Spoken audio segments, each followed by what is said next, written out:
ఎస్ఎల్బీసీలో సహాయక చర్యలపై ప్రభుత్వానికి సలహా ఇచ్చిన హరీష్ రావు.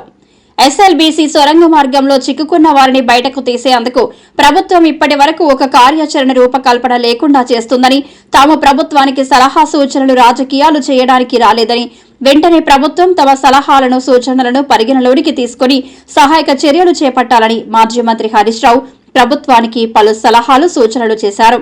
గురువారం ఎస్ఎల్బీసీని సందర్శించిన అనంతరం మీడియాతో హరీష్ రావు మాట్లాడారు. ప్రభుత్వం తక్షణమే స్వరంగంలోని బురదను ఎత్తే ప్రయత్నం చేయాలని, లోపల చిక్కుకున్న వారి ప్రాణాలను కాపాడేందుకు చర్యలు తీసుకోవాలని డిమాండ్ చేశారు. తమ ప్రభుత్వంలో కూడా పాలమూరు రంగారెడ్డితో పాటు కాళేశ్వరం ప్రాజెక్టులకు సంబంధించిన వందలాది కిలోమీటర్ల సొరంగ మార్గాలు త్రవ్వకాలు చేశామని, కానీ అన్ని సొరంగ మార్గాలు రిస్కుతో కూడుకున్న పని అని, దురదృష్టవశాత్తు ఇక్కడ ఈ సంఘటన జరగడం బాధ కలిగించిందన్నారు. ప్రభుత్వం సమన్వయంతో చర్యలు చేపట్టాలని హరీష్ రావు డిమాండ్ చేశారు. చెప్పాను కదా నేను, 6 రోజుల్లో there is no line of action. ఇప్పటి వరకు ఇవాళ ఒక టచ్ మట్టి తెచ్చింది అంతే. లోపల వాళ్ళు అడిగితే అందాలకు చెప్పారు, పాపం వాళ్ళు కరెక్ట్ గా చెప్పారని అనుకోను, కానీ 5 నుంచి 10,000 క్యూబిక్ మీటర్ల డెబ్రిస్ ఉంది లోపల అంటున్నారు. మరి 5 నుంచి 10,000 క్యూబిక్ మీటర్ల డెబ్రిస్ బయటకు తేవాలంటే ఎట్లా తెస్తారు? వీళ్ళు 2 days లోనే చేస్తామని చెప్పేసి అన్నారు. నేను వాళ్ళని అడిగిన అక్కడ కొంతమందిని 2 days లో చేయాలని నేను కోరుకుంటున్నా, 2 days లో చేయాలని భగవంతుని నేను ప్రార్థిస్తున్నా. I wish they should do. కానీ పరిస్థితి అట్లా లేదు. 6 రోజులు గొడగొట్టింది కదా. 6 రోజుల్లో ఏం పని చేశారు మీరు? 6 రోజుల్లో అసలు జరిగిన పని ఏంటి ఇప్పటిదాకా? Zero work. వాళ్ళని కాపాడడంలో 6 రోజుల్లో పోవడం, అది అడిగితే పోతురు చూస్తురు వస్తురు. సార్ ఎవరేం చెప్తుండ్రో ఓలకోలకు మధ్య సమన్వయం లేదు అని చెప్తున్నారు. Line of direction, line of action, ఒక ప్రోగ్రామ్ ఇవ్వలేకపోయింది.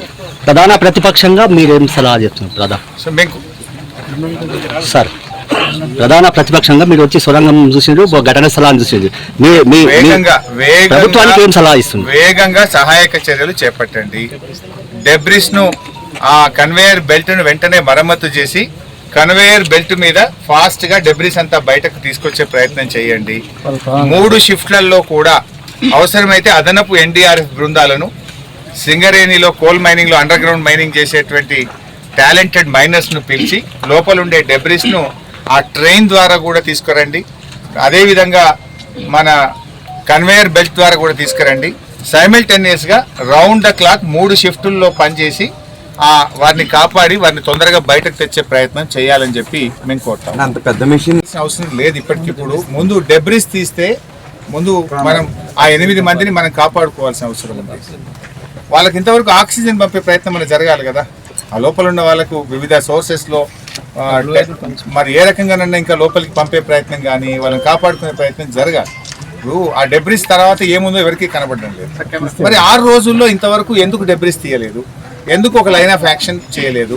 ఎందుకు కన్వేయర్ బెల్ట్ ను ఆపరేట్ చేయలేదు? ఎందుకు ఉన్నటువంటి ఎగ్జిస్టింగ్ ట్రైన్ ద్వారా మీరు ఫాస్ట్ గా అక్కడ ఉండేటువంటి మడ్ ను కానీ డెబ్రిస్ ను తెచ్చే ప్రయత్నం చేయలేదు?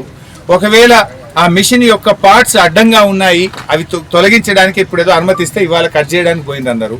ఈ పని ఏదో 5 రోజుల కిందనో 4 రోజుల కింద ఎందుకు చేయలేదు? This is what we're asking. అంటే లోపలికి వెళ్ళే వాళ్ళకి ప్రమాదం, వీళ్ళకి కూడా ప్రమాదం, ఎక్స్క్యూటివ్ కు కూడా ప్రమాదం అవుతుంది అనేది ఆలోచించామని చెప్తున్నారు. సో దానికి అన్ని జాగ్రత్తలు తీసుకోవాలి. అదే చెప్పాను నేను.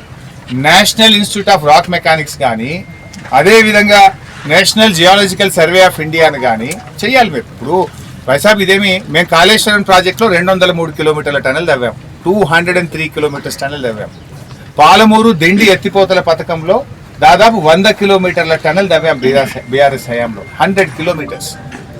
Of course that tunnel is different, this tunnel is different, కానీ రిస్క్ ఆల్మోస్ట్ అదే రకమైనటువంటి జాబ్ ఉంటుంది. సో అలాంటిది మేము అక్కడ కూడా వచ్చింది. కాళేశ్వరంలో ప్యాకేజ్ 7లో టనల్ మొత్తం కొలాప్స్ అయింది. 30 మీటర్లు గాలికి, ఆకాశానికి, సూర్యకిరణాలు వచ్చి టనల్ లోపల పడ్డాయి. అయినా మేము ఎక్స్పర్ట్స్ జమ్మూ కాశ్మీర్ నుంచి పిలిచాం, దాన్ని హ్యాండిల్ చేసినాం, జాగ్రత్తగా దాన్ని పూడ్చి ఇలా అద్భుతంగా దాని నుంచి ఇలా నీళ్లు ప్రవహిస్తున్నాయి. ఆ నీళ్లు ఇలా కాళేశ్వరం ప్రాజెక్టులో భాగంగా పంట పొలాలకు, హైదరాబాద్కు, తెలంగాణకు ఇలా త్రాగునీరు కూడా అందిస్తా ఉన్నాం. ఇప్పుడు అక్కడ సాగర్లో, అక్కడ కూడా నీళ్లు లేవు. సాగర్ ఆయకట్టు 6,30,000 ఎకరాలు సాగర్ ఆయకట్టు ఉన్నది, 2,50,000 ఎకరాలు మహబూబ్ నగర్లో ఉన్నది, దాదాపు 10 లక్షల ఎకరాల ఆయకట్టు ఉన్నది.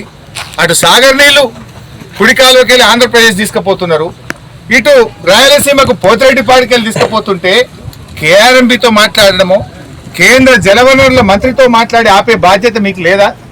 బీఆర్ఎస్ పార్టీ ముళ్ళు గట్టబెట్టి పొడిస్తే తప్ప ఈ ప్రభుత్వం నిద్రలేస్తలేదు.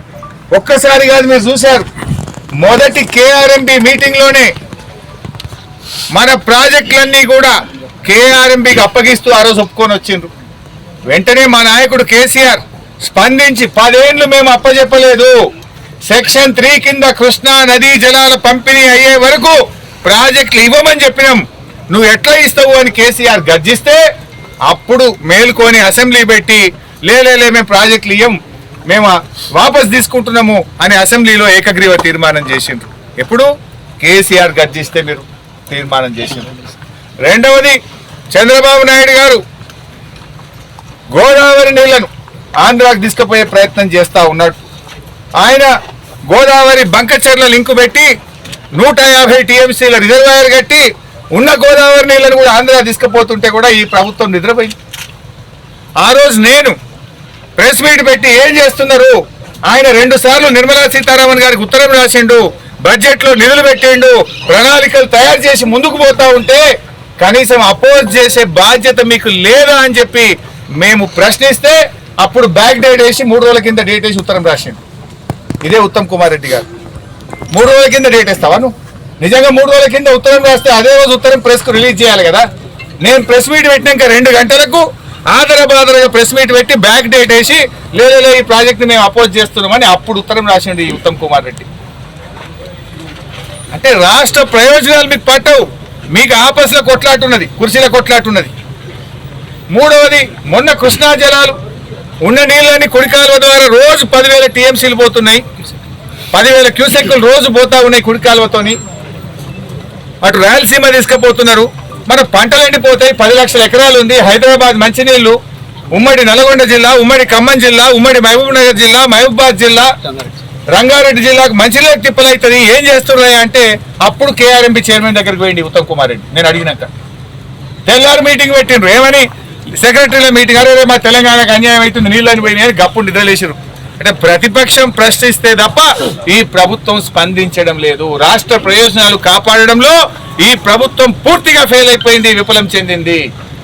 అది కేఆర్ఎంబికి ప్రాజెక్టులు అప్పచెప్పడమైనా, గోదావరి జలాలు రాయలసీమకు తరలించే విషయంలోనైనా, కృష్ణా జలాలను తమ వాటా కంటే ఆంధ్రప్రదేశ్ ఎక్కువ తరలిస్తుంటే దాన్ని ఆపడంలో, రాష్ట్రం యొక్క హక్కులు కాపాడడంలో ఈ ప్రభుత్వం పూర్తిగా ఫెయిల్ అయిపోయింది.